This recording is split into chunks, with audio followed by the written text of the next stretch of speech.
하나님 말씀입니다. 디모데전서 1장 3절부터 11절까지입니다.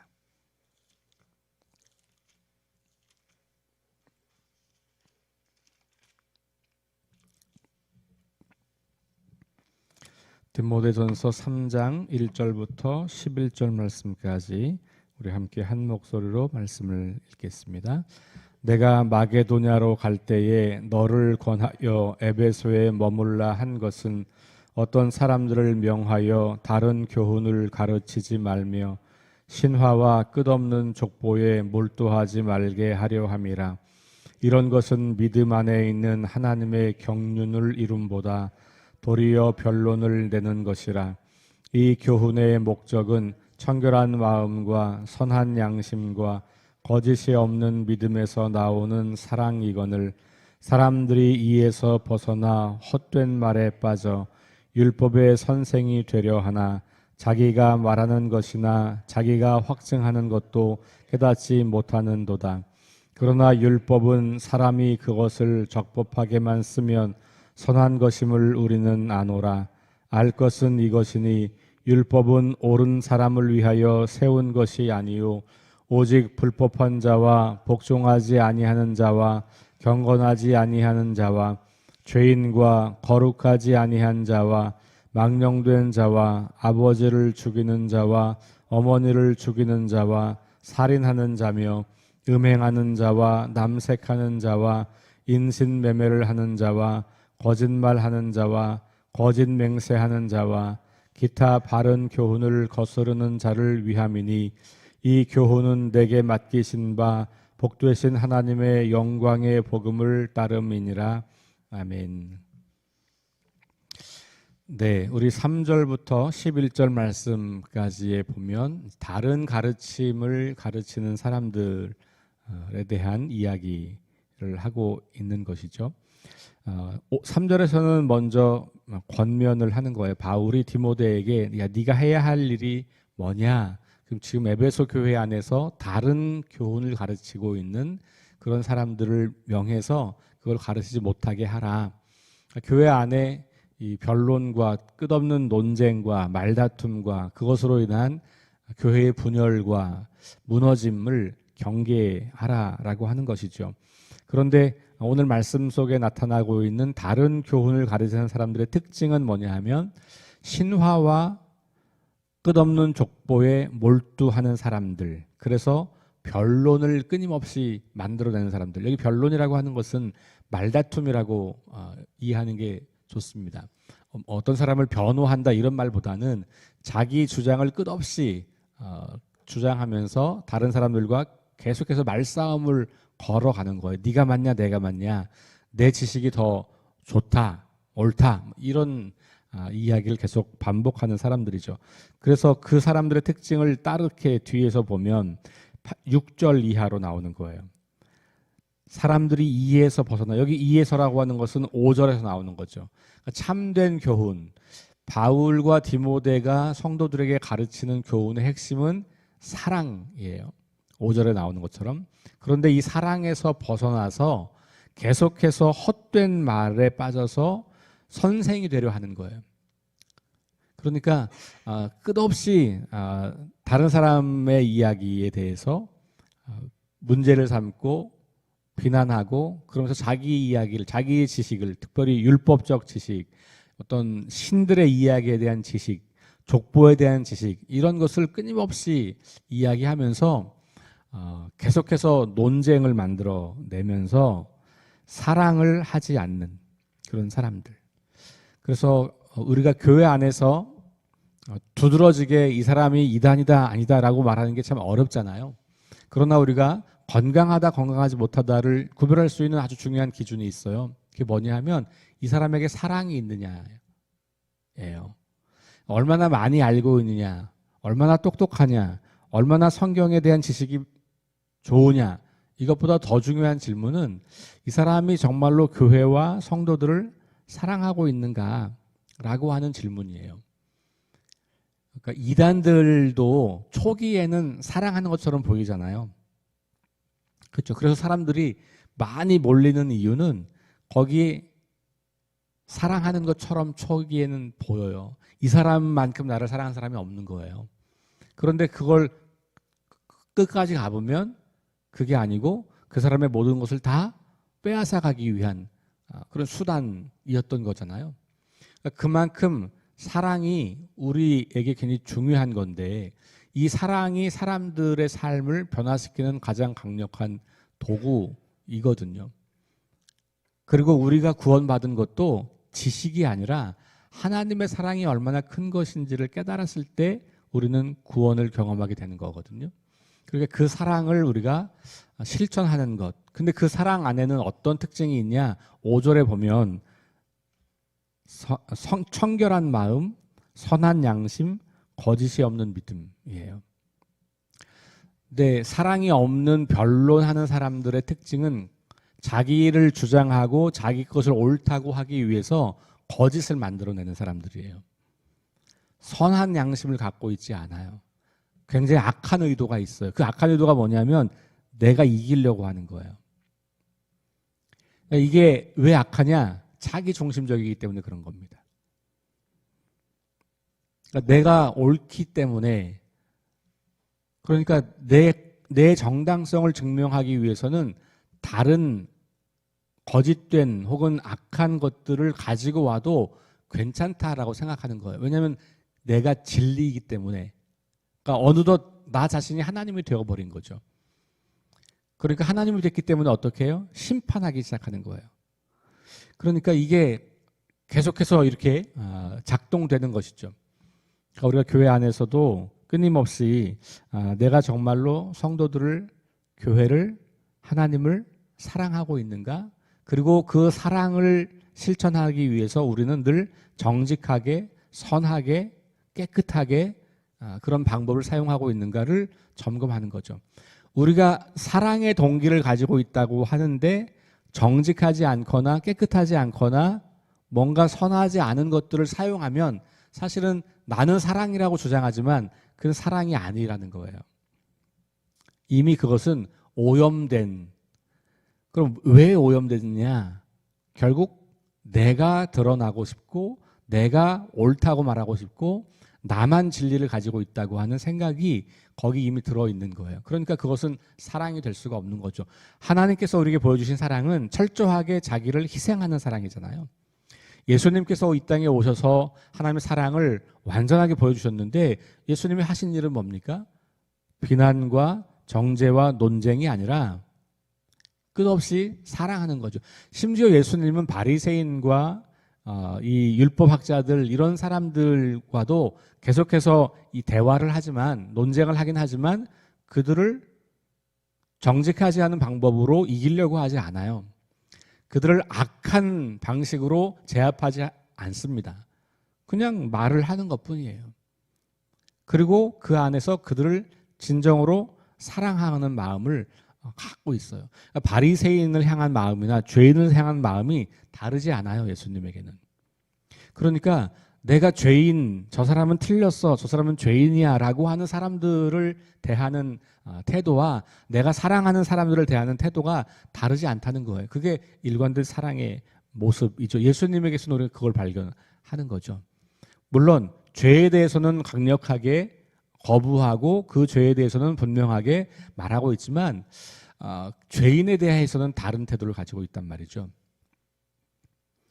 오늘 여기 이 말씀에서 우리가 그래서 청결한 마음과 선한 양심과 거짓이 없는 믿음에서 나오는 사랑, 이것이 우리가 추구하는, 우리 그리스도인들이 교회 안에서나 밖에서 추구해야 하는 그 궁극적인 가치와 방법인 거예요. 그런데 이 교회 안에, 에베소 교회 안에 그것과는 반대되는 사람들이 등장해서 자기들의 주장을 끝없이 이야기하면서 이렇게 나처럼 많은 것을 알아야 너희가 구원을 받은 거지라고 하는, 나처럼 알고 나처럼 해야 구원을 받은 거다라고 주장하는 사람들이 생겼던 것이죠. 자, 그런데 바울이 하는 얘기가 율법 자체가 나쁜 건 아니다. 원래 율법은 선한 것이다. 이렇게 이야기를 해요. 왜냐하면 여기 지금 나온 사람들이 유대의 율법주의와 좀 연결되어 있는 사람들이기 때문에 자칫 율법을 무시할 수 있는 상황으로 가니까, 혹은 율법을 나쁜 거라고 오해할 수 있는 상황으로 가니까 바울이 여기서 분명하게 말하죠. 8절에 율법은 사람이 그것을 적법하게만 쓰면 선한 것임을 우리가 안다. 그러니까 율법은 제대로만 쓰여지면 선한 것이다. 이 율법을 악용하면 그러면 악한 것이 되는 거죠. 근데 지금 여기 에베소 교회에 있는 사람들은 율법을 악용하고 있는 거예요. 뭘로 악용하냐면 자기를 드러내려고 하는 것으로 악용하는 거죠. 이런 율법이 있다, 이런 조항이 있다. 그러면서 끝없이 이 율법을 가지고 자기 지식을 자랑하고 그 지식으로 마치 구원을 얻는 것처럼 이야기를 하는 사람들이 있었던 거죠. 그러니까 바울이 율법은 잘 쓰면 선한 거다. 근데 지금 이들은 율법을 잘못 쓰고 있는 거다. 이렇게 말하는 거죠. 그러면 잘 쓴다는 건 뭐냐? 자, 9절부터 이런 거예요. 알 것은 이것이니 율법은 옳은 사람을 위하여 세운 것이 아니요 오직 불법한 자와 복종하지 아니하는 자와 경건하지 아니한 자와 죄인과 거룩하지 아니한 자와 망령된 자와 아버지를 죽이는 자와 어머니를 죽이는 자와 살인하는 자며 음행하는 자와 남색하는 자와 인신매매를 하는 자와 거짓말하는 자와 거짓 맹세하는 자와 기타 바른 교훈을 거스르는 자를 위함이니 이렇게 나와 있어요. 이게 무슨 말입니까? 율법은 죄를 깨닫게 하는데 목적이 있다는 거예요. 바울도 로마서에서 로마서도 그렇게 이야기하잖아요. 그러니까 누가 옳으냐 그르냐 이런 것이 중요하지 않고 내가 과연 지금 죄를 범하고 있는가, 내 상태가 괜찮은가 그런 것을 돌아보기 위해서 필요한 것이지 율법의 조항이 뭐 어떻고 저쩌고 그건 뭐고 이런 걸 설명하고 그걸 지식으로 논하고 그런 목적이 아니다. 죄를 깨닫게 하는 목적이 있는 것이다. 그러므로 사람들 앞에서 이 율법을 가지고 우리가 남들이 율법을 적용해서 말하고 있는 게 중요하지 않고 각자가 이 율법을 통해서 내가 얼마나 죄인인가를 계속해서 깨달아가고 내 삶에 죄된 요소들을 발견하고 회개하고 그래서 바울의 로마서로 말하면 복음으로 연결되는 복음으로 나아가게 하는 초등교사라고 말하고 있잖아요. 율법을 통해서 나에게 은혜가 필요하구나. 나에게 구원이 필요하구나. 나 같은 사람이 어떻게 하나님 앞에 나아갈 수 있을까? 그걸 관심 갖게 하는 것. 그러니까 결국은 율법도 죄를 깨닫게 하여 하나님의 사랑에 접촉하도록 돕는 수단으로 쓰이면 좋은 거라는 거죠. 그리고 그렇게 써야 된다고 하는 거예요. 근데 결국은 이 이야기도 사랑과 연결이 되는 거죠. 하나님께서 우리를 사랑하시는 그 사랑을 율법을 통해서 만나러 가는 거죠. 율법을 통해서 내가 얼마나 큰 죄인인지를 깨닫게 되면 하나님의 크고 놀라운 사랑이 없이는 내가 구원받을 수 없다는 사실에 직면하게 되고 그러면 성경을 통해서 우리는 하나님이 나를 얼마나 사랑하시는지를 보게 되는 거고 그것 때문에 내가 그 사랑에 반응하게 되는 거고 그게 우리 믿음의 삶인 거죠. 12절부터 나오는 이야기가 바울의 자기 고백을 그렇게 하고 있는 거죠. 지난 주일에 제가 12절부터 나오는 말씀을 가지고 설명을 드렸잖아요. 그러니까 그것이 바로 영광의 복음이에요. 그래서 오늘 11절에 이렇게 나오죠. 이 교훈은 내게 맡기신 바 복되신 하나님의 영광의 복음을 따릅니다. 그러니까 지금 거짓 가르침을 가르치는 사람들에게 이야기를 하면서 그걸 못하게 하고 내가 가르치는 교훈, 다시 말하면 청결한 마음과 선한 양심과 거짓이 없는 마음에서 오는 사랑이라고 하는 것을 추구하도록 하는 것은 11절로 가면 이 교훈은 내게 맡기신 바 복되신 하나님의 영광의 복음을 따릅니다. 그러니까 하나님께서 바울에게 영광의 복음을 맡기셨는데 이 복음을 따른다면 바로 그렇게 사랑에 이르게 된다라는 것을 말해주고 있는 거죠. 그러니까 실제로 3절부터 11절 사이에서 초점은 다른 교훈을 가르치는 사람들이 어떤 사람들이고 그들이 주장하는 율법의 원래 기능은 뭔고 이걸 이야기하고 있지만 더 안으로 들어가면 바울이 말하고 싶은 가르침의 핵심이 잘 나타나 있죠. 5절 말씀과 11절 말씀이에요. 그죠?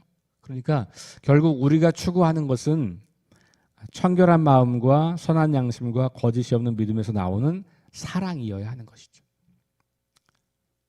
고린도서에서 바울은 믿음, 소망, 사랑 이 세 가지는 항상 있을 것인데 그 중에 제일은 사랑이라 이렇게 이야기하면서 결국은 믿음도 소망도 사랑을 위한, 바울은 사실 이 세 가지를 거의 이렇게 뭐라 그럴까요? 이렇게 짝처럼 많이 쓰거든요. 이런저런 표현에서. 이 세 가지가 다 중요하고 필요한 것인데 바울이 고린도서에서, 특별히 고린도전서에서 강조하고 싶었던 것은 사랑이었고, 그 고린도 교회의 상황은 분쟁과 갈등과 나눔으로 여러 당파로 분열해서 싸우고 있는 교회였거든요. 그러니까 이 에베소 교회랑 좀 흡사하죠. 에베소 교회 같은 경우도 교회 안에서 끊임없이 다툼을 일으키는 사람들이 있었던 거죠. 그러니까 바울이 그런 공동체를 향해서 복음의 핵심은 사랑이라고 하는 것을 이야기해 주고 있는 거죠. 오늘 이 말씀을 우리가 좀 다시 기억하면서 우리 교회 안에서 리더들이 해야 되는 가장 중요한 일은 뭐냐? 뭘 많이 알고 배우고 뭐 열심히 봉사하고 이런 것도 우리가 해야 하는 일이죠. 이걸 무시하고 싶은 게 아니고 그거 해야 하지만 그것이 자칫 교회를 분열시키거나 자기 중심성이 끊임없이 나타나서 자기 뜻대로 되지 않을 때 우리가 다른 사람과 갈등을 일으키는 그런 모습이 된다면 그것은 바람직하지 않다는 것이죠. 그러니까 우리가 끝까지 추구하는 것은 내가 하고 있는 이 일이, 내 봉사가, 내 지식이 과연 우리 교회를 사랑으로 하나가 되게 하고 있는 것인가를 끊임없이 묻는 것이어야 한다라는 것이죠. 이것은 뭐 목회자나 우리 성도님들이나 동일한 거예요.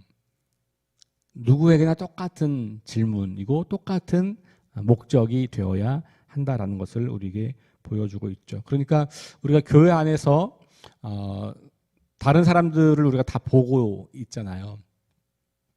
그래서 때로는 우리도 모르는 사이에 이렇게 판단하는 마음이 들 때가 있잖아요. 그렇죠? 아, 저 사람은 왜 저럴까? 뭐 이런 거 있잖아요. 뭐 저에게도 그런 마음이 계속해서 들어온단 말이죠. 그럴 때 우리가 이제 이 말씀을 잘 기억하는 거예요. 5절 말씀. 우리가 다 같이 5절 말씀 한번 같이 읽어보겠습니다. 시작. 이 교훈의 목적은 청결한 마음과 선한 양심과 거짓이 없는 믿음에서 나오는 사랑이거늘. 이게 바울이 교회 공동체에게 주고 싶은 가르침인 거예요. 그리고 이 잘못된 가르침을 전하고 있는 사람들을 경계하여 우리가 정말로 붙잡아야 할 것은 이것이다 라고 말하고 있는 것이죠. 저와 여러분들이 오늘날 우리 석교 공동체를 세워가는 사람들로 부르심을 받았는데 우리가 세워가는 이 공동체 안에서 청결한 마음과 선한 양심과 거짓이 없는 믿음에서 나오는 사랑이 우리 때문에 충만해지고 그 사랑 때문에 많은 사람들의 삶이 건강하게 회복되고 세워지고 세상에서 고통당하고 세상에서 괴로움당하고 세상에서 피곤하고 세상에서 지치고 힘든 사람들이 교회 공동체 안에서 사랑이 충만한 그 공동체 때문에 다시 힘을 얻고 세상을 살아갈 수 있는 용기를 갖게 되고 그리고 이 외로운 세상에서 외롭지 않고 나에게 든든한 가족이 있구나라는 것을 경험하면서 그렇게 든든하게 세워져 가는 우리 석교 공동체가 될 수 있기를 주의 이름으로 축원합니다. 기도하겠습니다. 주님 감사합니다. 우리가 오랜 세월 신앙생활하면서 공부하고 익히고 또 내 몸에 밴 습관과 규칙과 전통들 이런 것들이 있습니다. 이런 것들로 다른 사람들을 우리가 가르치고 싶은 욕망이 참 많이 나타납니다. 그러나 가르치다 보면 어느새 그것이 나를 드러내는 것이 되거나 혹은 다른 사람들을 판단하고 무시하고 정죄하며 내가 가지고 있는 지식과 내가 경험했던 경험으로 그것만이 유일한 진리가 되어버리는 그런 일들을 우리가 보게 됩니다. 그러나 우리에게 가장 중요한 것은 내가 얼마나 많이 아느냐, 내가 얼마나 많은 은사가 있느냐, 내가 얼마나 많이 봉사하느냐, 내가 얼마나 많이 관여하느냐가 아니라 내가 얼마나 사랑하고 있느냐인 것을 이 아침에 깨닫게 하시니 감사합니다. 우리가 교회 공동체 안에서 사랑으로 덕을 세우는 그런 리더들이 많이 세워지는 그런 교회가 되기를 원합니다. 오늘 이 시대에 사랑이 없는 이 시대, 홀로 살아가는 이 시대, 끝없는 상처와 아픔과 단절과 괴로움과 깨어짐을 경험하는 이 세상 속에 진정한 사랑으로 충만한 석교 공동체가 되어서 많은 사람들이 우리 교회를 통하여서 회복되고 치유되고 건강해지고 삶의 의미와 목적을 바로 잡게 되는 그런 영광스러운 복음을 유통하는 귀한 공동체가 될 수 있도록 인도하여 주옵소서. 우리 각자가 마음속에 나를 사랑하시는 하나님의 그 크고 놀라운 사랑을 계속해서 품고 기억하고 확장하여 그 사랑이 흘러 넘쳐 다른 사람들에게까지 잘 전달되고 나타날 수 있도록 인도하여 주옵소서. 예수님 이름으로 기도합니다. 아멘. 우리 함께 합심해서 기도합니다. 6가지 기도 제목 가지고 함께 기도하겠습니다. 성령의 능력으로 하나님 나라를 증언하고 살아내게 하소서. 하나님 말씀이 기준이 되게 하소서. 질병과 전쟁과 자연재해와 가난과 억압으로 고통당하는 사람들을 치유하여 주소서. 거룩한 습관을 형성하여 균형 있는 성장을 이루게 하소서. 다음 세대에게 하나님 나라 복음을 전수하게 하소서. 창조 질서 회복을 위해 힘쓰게 하소서. 우리 함께 합심해서 기도합니다.